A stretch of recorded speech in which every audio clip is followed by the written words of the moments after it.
Bismillahirrahmanirrahim. Assalamualaikum warahmatullahi taala wabarakatuh. Alhamdulillah, alhamdulillahi rabbil alamin. Wassalatu wassalamu ala rasulil amin wa ala alihi wa sahbihi ajma'in. Amma ba'd. Bersyukur kepada Allah Subhanahu wa taala, masih lagi kita dapat bertemu pada kali ini, kuliah kita yang berikutnya, iaitu kuliah maqasid syariah. Kita telah sebut sebelum ini, kita ulang kaji sebalik apa yang kita sebut sebelum ini berkenaan dengan definisi maqasid syariah itu sendiri, berkenaan dengan makna-maknanya, apa yang berkaitan dengannya. Jadi hari ini insya-Allah kita sambung berkenaan dengan perkara yang seterusnya, iaitu dalam 10 asas seni ilmu, iaitu mabadi' al-ilm ataupun mabadi' al-ulum yang 10 itu, seperti mana kata penyair, inna mabadi'a kulli fannin 'asharah al-haddu wal mawdu'u thumma thamarah wa nisbatun wa fadluhu wal wadi' wal ismul istimdadu hukmu syari' masailu wal ba'du bil ba'di katafa wa man daral jami'a hadha syarafa. Jadi setiap ilmu itu ada 10 perkara yang perlu dibincangkan. Kita dah jelaskan tentang definisi maqasid syariah, itu tujuan-tujuan yang perlu direalisasikan di dalam setiap hukum syariah itu kemaslahatannya. Dan kita telah sebut tentang makna definisi, iaitu maqasid dan juga syariah, tentang kelebihan syariah, perbezaan syariah, keistimewaan syariah itu sendiri. Jadi pada hari ini kita sambung berkenaan al-mawdu', iaitu al-hadd wal mawdu' thumma thamarah, iaitu definisi dan seterusnya al-mawdu'. Mawdu' itu topiknya ataupun perbincangannya lah, maksudnya apa yang dibincangkan dalam ilmu maqasid syariah ini. Jadi perbincangan kita dalam maqasid syariah ini ada beberapa perkara. Di antara yang kita boleh tonjolkan topik perbincangannya ada 6. Iaitu yang pertama adalah Allah Subhanahu Wa Taala Asy-Syari' Al-Hakim. Itu yang membuat pensyariatan, yang menentukan pensyariatan. Asy-Syari' huwa Allah dan juga Rasul Nabi kita Nabi Muhammad sallallahu alaihi wasallam. Yang kedua, itu topik, maksud perbincangan dia adalah, maksud kita katakan topik ini adalah maksudnya apa yang topik-topik yang dibincangkan. Maksudnya dalam cerita maqasid syariah ini, apa yang perlu kita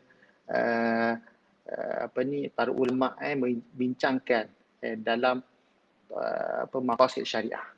Itu topik besarnya. Bukan masalahnya, tentang topik-topiknya.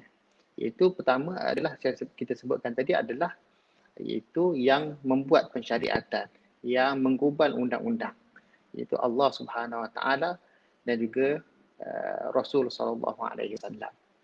Kemudian yang kedua adalah al-mahkum alaih.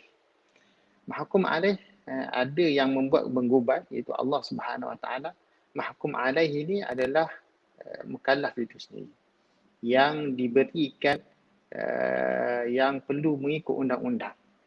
Itu mukallaf lah, itu hamba. Pencipta ada hamba. Kita ni yang menjadi hamba Allah Subhanahu Wa Taala, maka hendaklah kita mengikut apa yang ditentukan oleh syariat. Maka kita ni sebagai mukallaf. Itu pembincangan dia tentang mukallaf itu sendiri. Kemudian adalah adillatul ahkam, dalil-dalil hukum. Kemudian al-ahkam, hukum hakam, dan seterusnya al-mahkum fih, itu perbuatan mukallaf itu sendiri. Dan yang seterusnya yang keenam, yang topik yang perlu dibincangkan dalam maqasid syariah itu adalah al-illah bil maslahah, iaitu alasan berbentuk kebaikan ataupun maslahat. Jadi ini dia topik yang dibincangkan. Kalau kita katakan dalam topik ilmu tauhid itu, kita katakan adanya tentang akidah itu, adanya cerita tentang asmaullah, nama-nama Allah, af'alullah, perbuatan Allah Subhanahu Wa Taala, sifat-sifatnya, nama-namanya. Cerita tentang Rasul, iaitu para Rasul, kita beriman kepada para Rasul, beriman kepada para malaikat, maka malaikat adalah topik pembincangannya. Itu berkenaan dengan tentang kitab. Nah, itu topik perbincangan lah. Maksud kita bincangkan tentang perkara tersebut. Kalau kita cerita tentang ilmu apa lagi, bahasa Arab, dia ada ilmu nahu, dia ada ilmu saraf, dia ada ilmu yang lain, balaghah. Ilmu balaghah ni ilmu tentang retorik dalam bahasa itu sendiri. Kalau nahu ini menceritakan, topiknya adalah menceritakan tentang baris di akhir perkataan, sama ada bagi atas, bagi bawah, bagi depan, mati dan sebagainya. Dan seterusnya adalah, kalau kita tengok dalam bahasa Arab ni, nahu ada saraf. Saraf itu perubahan kalimah. Fa'ala jadi fa'ala, fa'ula, fa'ala yaf'alu. Jadi pertukaran kalimah itu. Jadi itu topik pembincangannya. Kalau kita cerita tentang maqasid syariah, ini dia. Iaitu kita menceritakan tentang Al-Hakim huwa Allah. Iaitu hakim, iaitu yang membuat syariat. Sebab kita menceritakan tentang maqasid asy-syariah, tujuan persyariatan. Maka kita menceritakan tentang Al-Hakim huwa Allah, yang mengetahui mencipta manusia dan mengetahui kemaslahatannya. Jadi para ulama telah membincangkan tentang perkara ini dalam berkenaan dengan perbuatan yang bermaslahah. Adakah wajib bagi Allah ataupun tidak? Tapi kita tidak perbahaskan kat sekarang ini, tapi kita menceritakan maksud secara umum. Kemudian kita kata tadi, al-mahkum alaih mukallaf. Itu mencerita tentang mukallaf. Bila cerita maqasid syariah, mesti kita cerita tentang mukallaf. Sebab apa? Hukum hakam itu terkena kepada mukallaf. Mukallaf yang perlu laksanakan. Wajib, harus, sunat, haram, makruh dan sebagainya. Itu rukhsah, batal dan sebagainya. Mukallaf yang menerimanya, yang buatnya. Jadi hukum tadi adalah hukum hakam, itu kita mencerita juga. Apabila kita maqasid syariah, maka hukum ini menjadi harus, halal, menjadi sunat, menjadi haram, menjadi wajib, batal, dengan pandangan maqasid syariah. Dan dia berbincangkan juga. Kita sebut tentang dalil-dalil hukum. Apabila kita tentang maqasid syariah, sudah pasti dalil hukum dibincangkan tentang bagaimana illah itu diambil. Illah itu salah satu daripada perkara yang dibincangkan, iaitu illah dengan maslahat. Kita bincangkan tentang perbuatan mukallaf, adakah mampu ataupun tidak. Jadi ini dia topik yang dibincangkan secara umum tentang maqasid syariah. Maka kita boleh lari. Ya, sebenarnya maqasid syariah ini, pembincangan dan topik ini bersamaan dengan pembincangan tentang usul fiqh itu sendiri. Sebab usul fiqh menceritakan tentang perkara-perkara ini juga, dan maqasid syariah menceritakan perkara-perkara ini dalam bentuk maqasidnya. Usul fiqh dalam mengeluarkan hukum, tetapi dalam ilmu maqasid syariah menceritakan tentang maqasid, tujuannya. Al-Hakim, apakah tujuannya? Mahkum alaih mukallaf itu apakah tujuannya? Dari hukum, apakah hikmah yang terdapat dalam dalil hukum itu? Hukum hakam itu kenapa wajib, kenapa itu hikmah itu. Kemudian kita kata perbuatan itu sendiri, al-mahkum fih, al-fi'l, perbuatan. Jadi pembincangan itu maqasid. Walaupun usul fiqh itu menceritakan perbuatan, menceritakan tentang keahlian dalam melaksanakan perintah itu. Kita bincangkan ahliat adab, ahliatul wujub dan sebagainya. Jadi keahlian itu dibincangkan oleh syariat. Jadi maqasid syariah ini pun lebih kurang sama sebab dia berkaitan dengan syariah. Oleh itu dalam masalah kita bincangkan perkara ini, para ulama telah khilaf. Adakah maqasid syariah ini satu ilmu ataupun dia ada sebahagian daripada ilmu usul fiqh. Jadi khilaf di antara ulama. Saya tidak akan bincangkan perkara ini. Kita bukan nak mendalangkan perkara ini, tapi kita mengatakan bahawa perkara ini ada khilaf di antara para ulama. Jadi oleh itu kita tengok sebelum ini mereka meletakkan, para ulama sebelum ini mereka tidak menjadikan ilmu usul ilmu maqasid syariah ini satu ilmu, tetapi dia terjadi di dalam ilmu usul fiqh itu sendiri. Jadi ini khilaf lah. Tapi kita sekarang telah berada pada satu fasa yang mengatakan bahawa ilmu maqasid ini adalah satu seni ilmu yang perlu kepada satu metod yang berlainan daripada maqasid syariah, daripada usul fiqh itu sendiri. Jadi perbezaan itu membezakan di antara usul fiqh dan juga maqasid syariah. Walaupun dia ada kaitan. Seperti mana kita menceritakan tentang usul fiqh, dia ada kaitan dengan tentang akidahnya, tentang bahasanya. Tetapi bahasa itu bukannya usul fiqh. Akidah itu bukannya usul fiqh. Begitu juga tentang maqasid syariah. Walaupun dia ada kaitan dengan usul fiqh, tapi dia telah dijadikan satu ilmu, dia adalah satu ilmu yang lain. Kalau kita lihat dalam ilmu hadis contohnya. Ilmu hadis begitu banyak. Ada dipanggil ilmu dirayah, ilmu riwayah. Dan setiap pembahagian ilmu-ilmu ini, dia telah menjadi satu seni ilmu yang lain. Contohnya kita lihat dalam ilmu hadis, dia ada ilmu ilal. Al-ilal, ilmu satu ilmu yang besar, luas. Tidak semua orang ahli hadis ini dia ada mengetahui tentang ilal. Ilmu jarah wa ta'dil, tak semua yang mampu untuk mengerti jarah wa ta'dil. Maksudnya dia menjadi satu seni ilmu walaupun di dalam bidang hadis, dalam ilmu riwayah, dalam ilmu dirayahnya. Kalau kita lihat ada lagi ilmu jarah wa ta'dil, ilmu gharibul hadis, ilmu mukhtalaf hadis.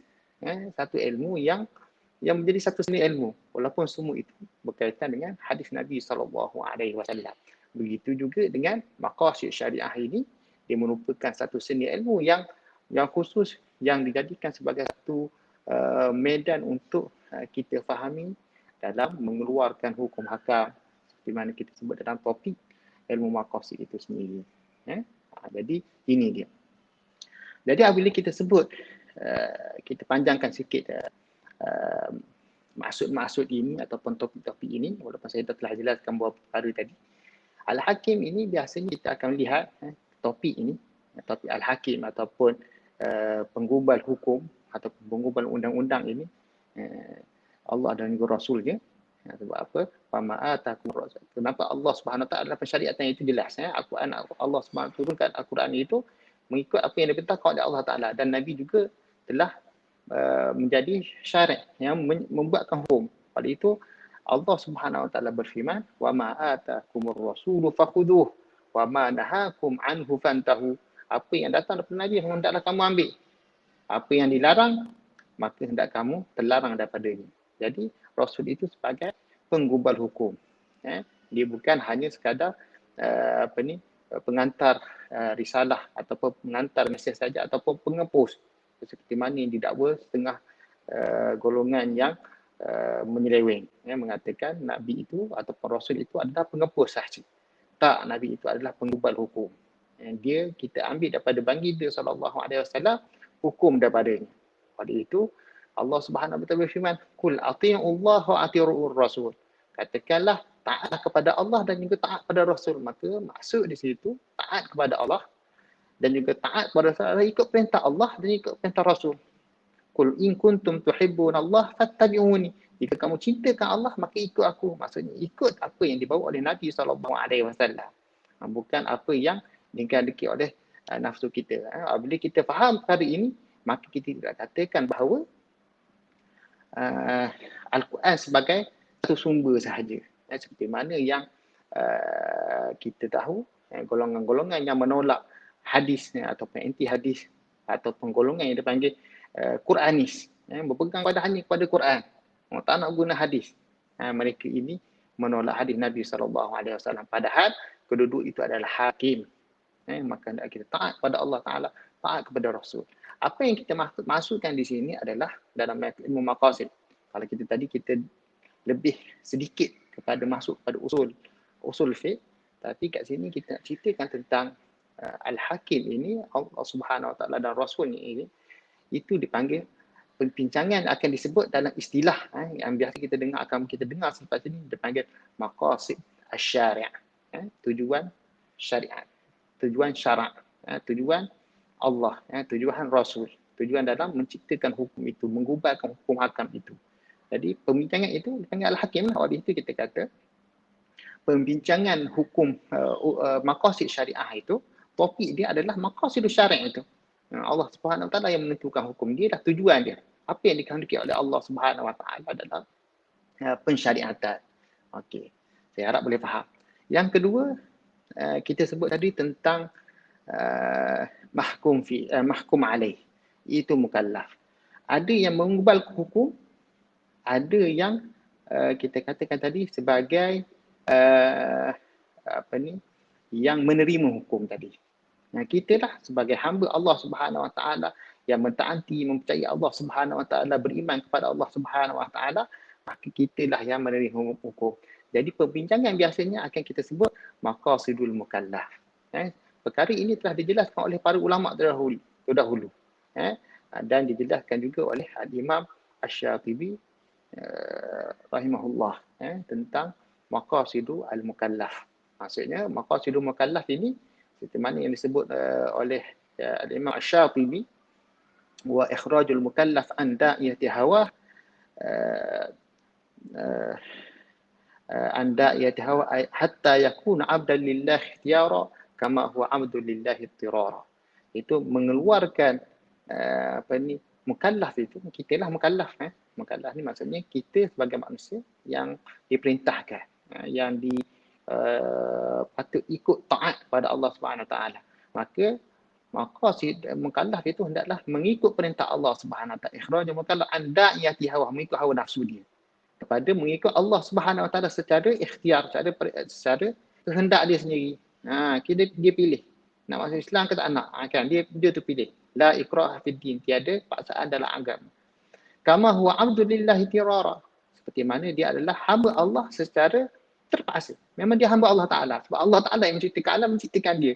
Walaupun dia tidak katakan Allah Ta'ala itu Tuhan, dia tak adalah hamba Allah Subhanahu Wa Ta'ala walau bagaimanapun. Itu kita kena faham. Jadi, pembincangan maqasid juga berkenaan dengan mukallaf. Itu kita panggil maqasidul mukallaf yang kita akan bincangkan lagi pada masa akan datang. Kemudian kita sebut tentang adillatul ahkam. Dalil-dalil hukum. Kenapa kita sebut dalil-dalil hukum? Kerana maqasidul syariah ini semestinya dapat dalil. Maka perbincangan dalil itu adalah salah satu perkara yang sangat penting dibincangkan dalam maqasid syariah. Topik ini bincang adalah tentang dalil-dalil hukum itu. Oleh itu dalam pemikiran maqasid, kaedah dalam maqasid, la taqsida illa bid dalil. Maksudnya tidak ada maqasid melainkan dengan dalil. Bagaimana kita nak mengeluarkan maqasid tanpa dalil? Kalaulah semua benda perlu, semua perkara perlu pada hujah, semua perkara perlu kepada alasan, dan semua perkara perlu kepada satu perkara bukti, maka sudah pasti maqasid syariah lagi-lagi lah, dia adalah hukum yang diberikan kepada manusia untuk kemaslahatan, maka dia perlu kepada dalil.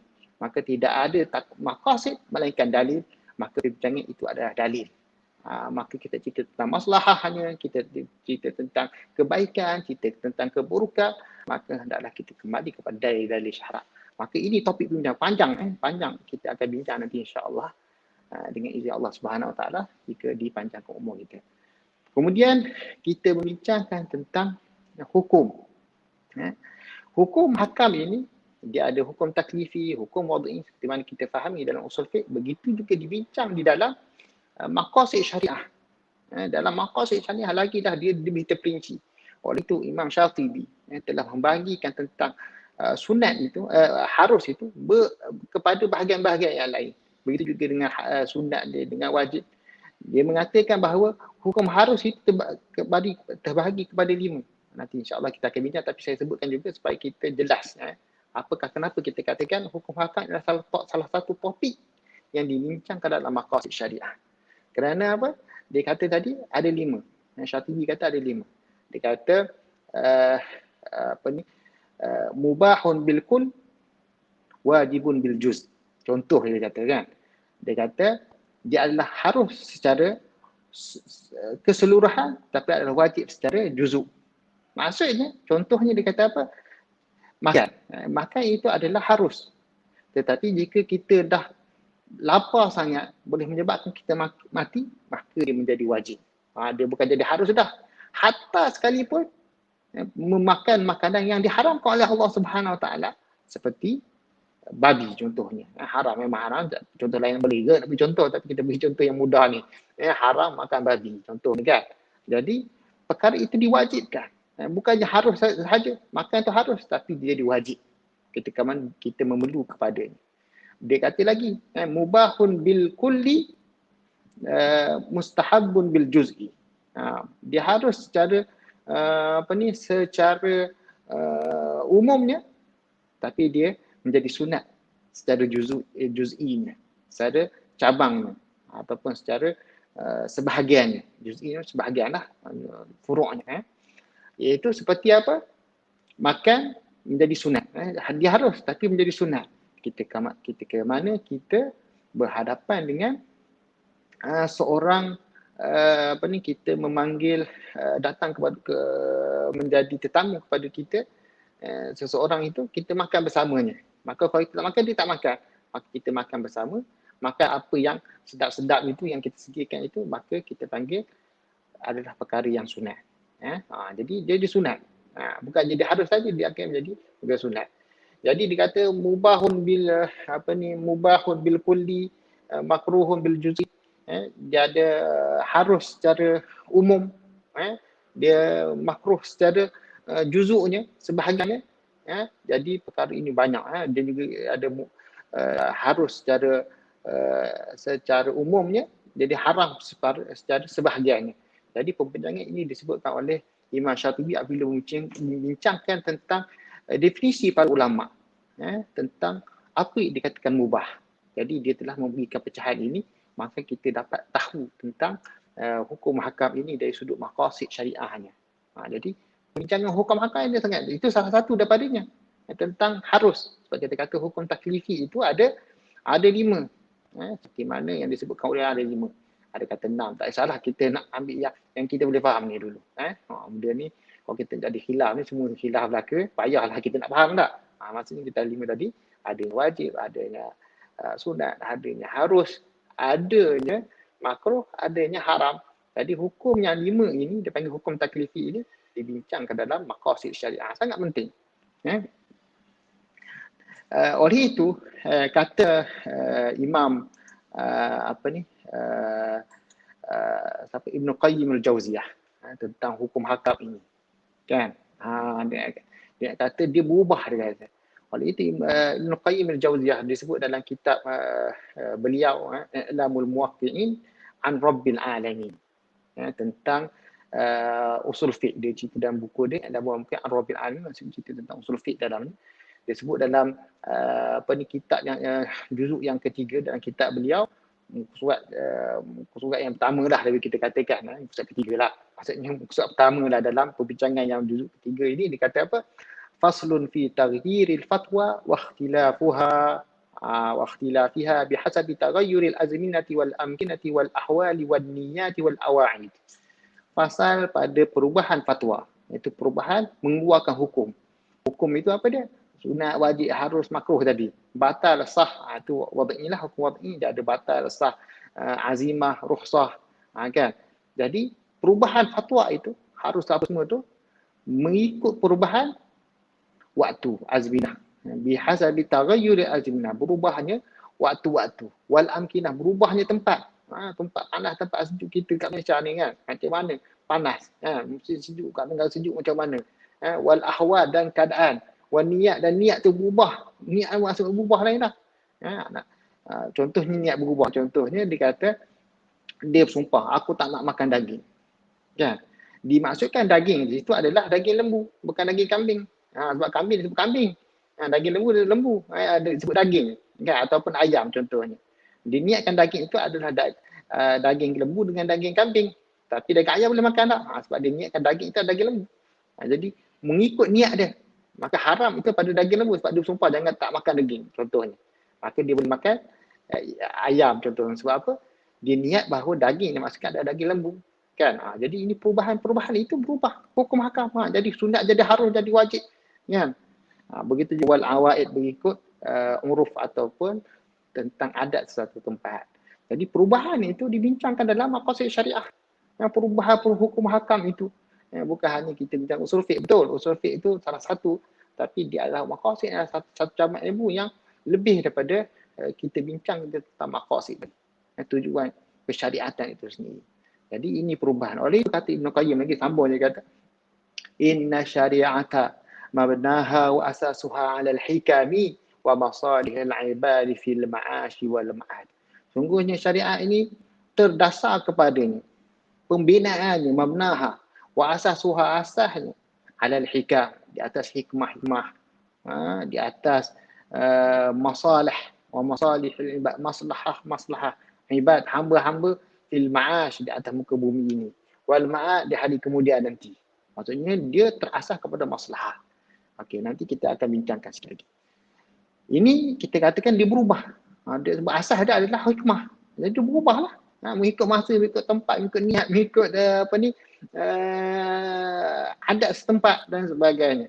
Oleh itu kita ada adat resam kan. Majlis agama ada adat resam. Kan? Adat resam itu sangat penting dalam menentukan hukum akam. Oleh itu para ulama dalam fatwa, dia ada fatwa setempat dia panggil. Okay, maka kita panggil fiqhu malizi contohnya, ataupun fiqhu sabahi, fiqhu apa dia, selangguri kan, contohlah kan. Tapi memang betul ada, bukannya saya katakan perkara ni tak ada. Bahkan dalam madrasah, dalam mazhab Maliki, dia ada amal amal setempat, walaupun disebut amal ahli Madinah, amalan ahli Madinah, tapi mereka juga ada pendapat fatwa-fatwa dia panggil amal setempat, dia panggil amal ahli sus, amal ahli fas. Kalau kita lihat dalam buku-buku rujukan fiqh mazhab Maliki di Andalus ataupun di barat Islam, kita akan lihat buku-buku ini ada amal ahli sus, amal tentang amalan di sus, di satu tempat, golongan dia panggil sus, di setempat di situ, nama tempat, ahli fas tempat fas itu sendiri. Jadi ini perubahan, maksudnya amalan itu ada. Kita kata fiqh malizi, dia ada fiqh juga. Jadi kita kena faham ini. Jadi panjang pembincangan kita tentang kita katakan tadi tentang perubahan hukum hakam itu sendiri. Bukan hanya sekadar kita memahami hukum itu ada wajib, sunat, harus, rukhsah, azimah, batal dan sah dan sebagainya, tapi dia mengikut keadaan tempat, keadaan masa, keadaan niat kita dan juga adat setempat. Okey, macam-macam kita lihatkan. Okey. Seterusnya kita tentang al-mahkum fih. Mahkum fih ni kenapa kita kata mahkum fih, maksudnya kita sebut tadi bahawa perbuatan. Perbuatan ini, kalau hukum hakam tadi kita sebut tentang, dah kita jelaskan tentang hukum hakam macam dia berubah tu, itu kaitan dia, sebab saya nak sebutkan bahawa topik-topik ini berkaitan. Bukan dia maksudnya usul fiqh boleh, tak, dia memang menceritakan. Sebab nanti ada orang akan berkata bahawa ini pembincangan topik yang dibincang dalam usul fiqh. Tapi kita kata inilah juga dibincangkan dalam maqasid syariah. Sebab apabila kita cerita maqasid syariah, mesti cerita tentang hukum ini. Perubahan ini. Perubahan fatwa tadi yang berubah mengikut masa setempat itu kan perlu pada hukum hakam ini. Jadi kita kena bincang, bukan dia adalah sebahagian usul fiqh, bahkan dia adalah sebahagian menceritakan tentang maqasid syariah. Seterusnya kita sebut tadi mahkum fih. Al-mahkum fih ini itu perbuatan. Walaupun disebut dalam usul fiqh, kalau kita tengok apa yang kita sebutkan perkara ini, 6 perkara ini yang kita sebut tadi, bahawa disebut dalam usul fiqh, tentang penggubal hukum, mukallaf, ada dari hukum hakam. Ini dibincang dalam usul fiqh. Ini topik-topik usul fiqh sebenarnya. Tapi kita katakan maqasid syariah pun ini yang dibincangkan. Kalau mahkum fiqh di mana dibincangkan? Apabila Imam Syafi'i membahagikan maqasid syariah itu, maqasid syariah kepada 4. Salah satu daripadanya adalah dia panggil at-taklifi, al-qasdu at-taklifi, maqasid taklif. Iaitu idkhalul mukallaf, memasukkan mukallaf di bawah tahta ahkam syariah, meletakkan di bawah hukum hakam syara. Maksudnya meletakkan mukallaf di bawah hukum syariah, maksudnya mukallaf itu mampu memahami syariat, mampu melaksanakan syariat. Bukan hanya sekadar dia faham, bahkan dia mampu untuk melaksanakan. Jadi mampu melaksanakan dan memahami ini dipanggil perbuatan. Kekuatan seorang hamba itu melaksanakannya. Waktu itu dipanggil dalam satu perbincangan maqasid dipanggil masyaqqah. Al-masyaqqah tu tadi bertaysir kesempitan itu, kesusahan itu boleh menyebabkan kemudahan. Boleh menyenangkan dia. Jadi pembicaraan itu ada. Oleh itu kata maqasid syariah kita juga tentang mahkum fih, perbuatan hamba itu, qudratul mukallaf, kuasa mukallaf untuk melaksanakan. Oleh itu kita akan menceritakan bagaimana syarak mengangkatkan perkara-perkara yang sempit, yang payah, yang susah. Ini yang dibincangkan dalam maqasid syariah. Bukan hanya sekadar cerita tentang perbuatan hamba, tetapi menceritakan kebolehan dia untuk melaksanakan perkara tersebut. Jadi menceritakan raf'ul haraj. Ini pembincangan. Tapi kita cerita tentang raf'ul haraj maksudnya cerita tentang mahkum fih. Inilah perbuatan hamba ini. Iaitu raf'ul haraj, mengangkatkan segala bentuk kesusahan. Nanti insya-Allah kita akan bincangkan bagaimana dimaksudkan dengan perbuatan ini yang diangkat tentang kesusahan itu. Oleh itu Allah Subhanahu wa taala berfirman, la yukallifullahu nafsan illa wus'aha. Tidak ditaklifkan kepada seorang itu, dibebankan kepada seorang itu melainkan apa yang dimampu. Maksudnya maqasid syariah cerita tentang kemampuan seseorang. Kemampuan ini istata'ta ilaihi sabila, pergi haji. Anta hujjal baiti man istata'ta ilaihi sabila. Kamu menunaikan haji, melaksanakan haji itu jika kamu mampu. Perbuatan kekuasaan seorang mukallaf itu melaksanakan suatu perkara. Jika tidak mampu, dah ada hukum hakam berkata tidak mampu, tadi azimahnya, rukhsahnya dan sebagainya. Itu dah pembicaraan tentang berkaitan dengan hukum hakam, berkaitan juga dengan kemampuan seorang mukallaf itu. Jadi insya-Allah kita akan bincangkan mahkum fih. Panjang kita ceritanya, tapi kita nak jelaskan kenapa kita kata topik itu hampir sama dengan pembincangan dalam usul fiqh.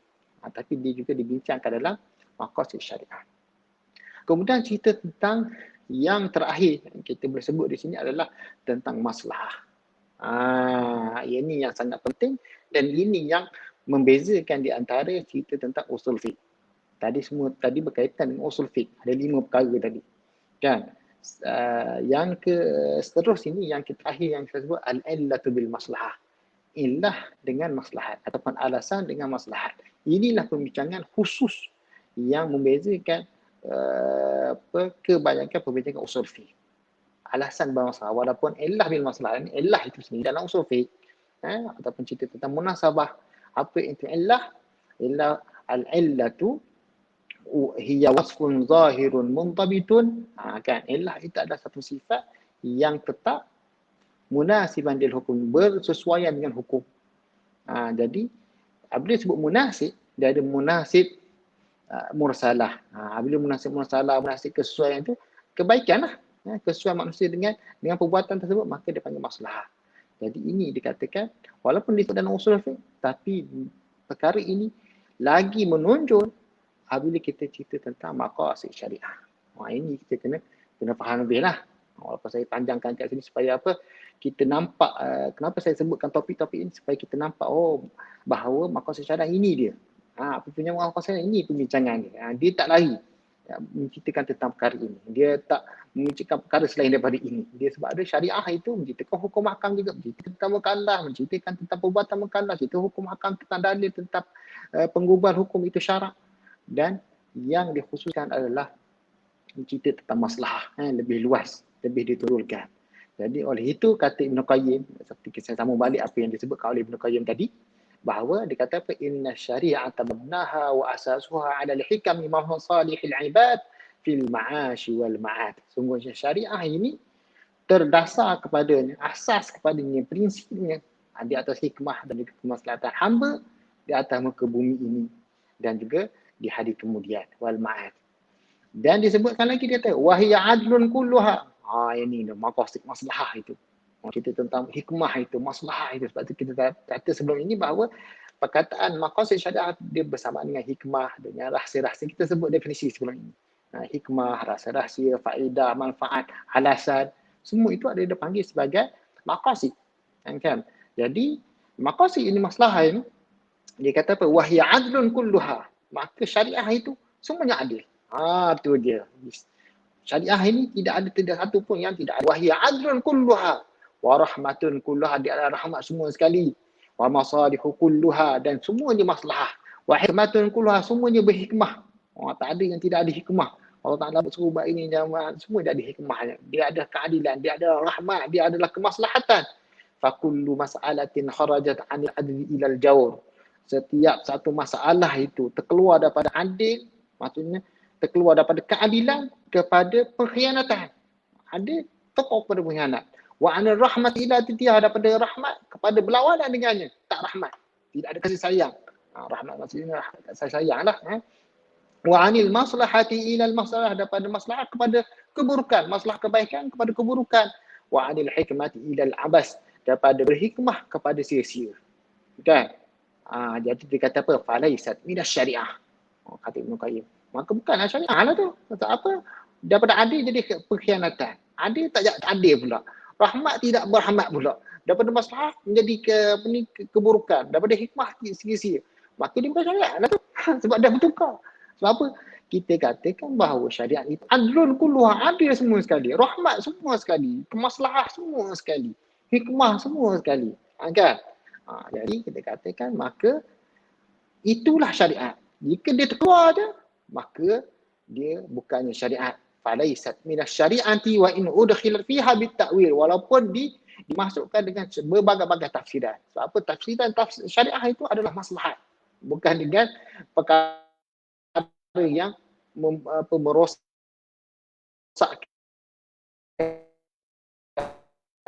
keburukan. Maka itu bukan syariat. Syariat ni mestilah perkara yang baik-baik yang kita sebut tadi. Maka dia kata apa lagi? Sambung lagi. Panjang kata-kata ni sepatutnya kita kena hafal dalam ingatan kita. Nak orang maqasid kena hafal kata ni. Maka dia sebut lagi fasyari'atu adlullahi baina ibadi. Syariat itu adalah keadilan Allah di antara hamba-hambanya. Wa rahmatuhu min baina khalqi, dan rahmat kasih sayang Allah Ta'ala di antara hamba-hambanya. Allah sayang pada kita. Dia beri rahmat. Dia berikan kepada kita syariat ni, sayang pada kita. Untuk kebaikan untuk diri kita. Itu Allah Subhanahu Wa Ta'ala. Wa dhilluhu fi ardih, itu bayangan di atas muka bumi ini. Syariat itu bayangan Allah. Siapa menampakkan hikmah dia.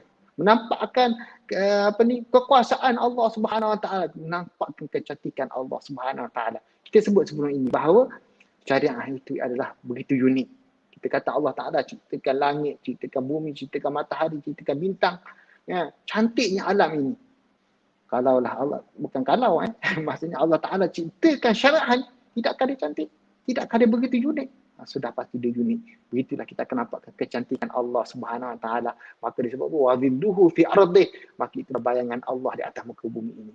Nampak kecantikan Allah Subhanahu Wa Ta'ala dengan syariah ini. Wa hikmatuhu dala alaihi wa ala sidqi rasulih sallallahu alaihi wasallam, dan hikmahnya yang menunjukkan ke atasnya. Hikmah menunjukkan ke atas keadilan tadi, menunjukkan ke atas menunjukkan kebaikan itu. Wa ala sidqi rasulih sallallahu alaihi wasallam, dan juga menunjukkan kebenaran yang dibawa oleh Rasul sallallahu alaihi wasallam. Siapa dia bersusun sepanjang zaman. Siapa dapat dulu macam tu dah kita sampai hari ni. Kita sembahyang, kita solat, rahmat dalam beli, dalam hukum jenayah ni, dalam semua perkara itulah yang sesuai kepada manusia seluruhnya. Menunjukkan kebenaran Nabi sallallahu alaihi wasallam semenjak 1400 tahun dahulu. Wa ala sidqi rasulih sallallahu alaihi wasallam atamma dalalatan wa asdaquha, menunjukkan sebenar-benar kesempurnaan itu, penunjuk kepada kebenaran Nabi wa asdaquha, yang sebenarnya. Wa hiya nuruhu alladhi bihi absarul mubsirun, dia adalah cahayanya syariat itu. Adalah cahayanya, cahaya Allah Subhanahu Wa Ta'ala yang dilihat oleh orang-orang yang melihatnya, itu para mujtahid, para ulama. Wa hudahul ladzi bihi tadal muhtadun, dan adalah hidayah petunjuknya. Hidayah itu petunjuk. Petunjuknya, cahaya ada petunjuknya. Bihi ihtadal muhtadun, yang mendapat hidayahnya dari orang-orang yang mendapatkan hidayah petunjuk tadi. Wa shifa'uhu tam alladzi bihi dawa'u kulli alim, dan dia adalah penawar yang sempurna bagi setiap ubat-ubat, setiap penyakit. Kita masalah kat atas muka bumi, inilah ubat dari syariah Allah SWT. Ikut je syariah ni, maka dia akan menjadi penawar kepada kita. Ikut je.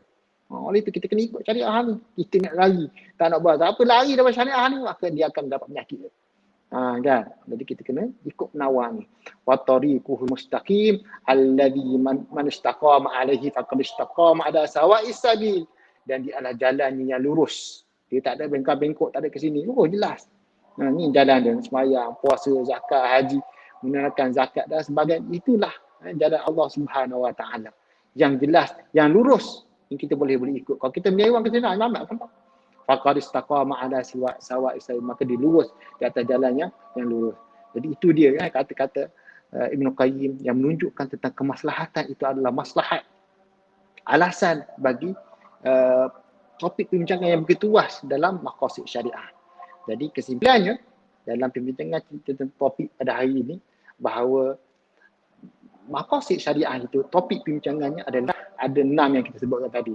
Pertama, al-hakim itu penggubal hukum. Hukum itu Allah Subhanahu Wa Taala dengan Rasulnya, dan seterusnya al-mahkum alaih itu mukallaf kita lah sebagai hamba Allah Subhanahu Wa Taala. Itu tentang adillatul ahkam, dari dalil hukum yang menceritakan tentang bagaimana Allah Subhanahu Wa Taala memberikan kita hukum. Kemudian tentang hukum hakam, wajib, sunnah, harus, rukhsah, azimah dan seterusnya.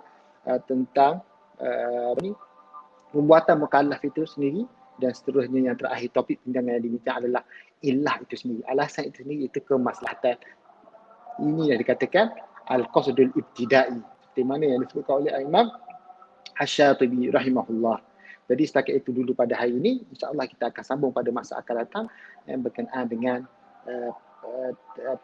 asas prinsip asas yang belum kita sempurnakan lagi. Ada beberapa perkara yang kita perlu bincangkan supaya kita jelas tentang prinsip maqasid ilmu maqasid syariah ini. Saya akhiri dengan aku qauli hadza wa astaghfirullahal azim li wa lakum. Wassalamualaikum warahmatullahi taala wabarakatuh.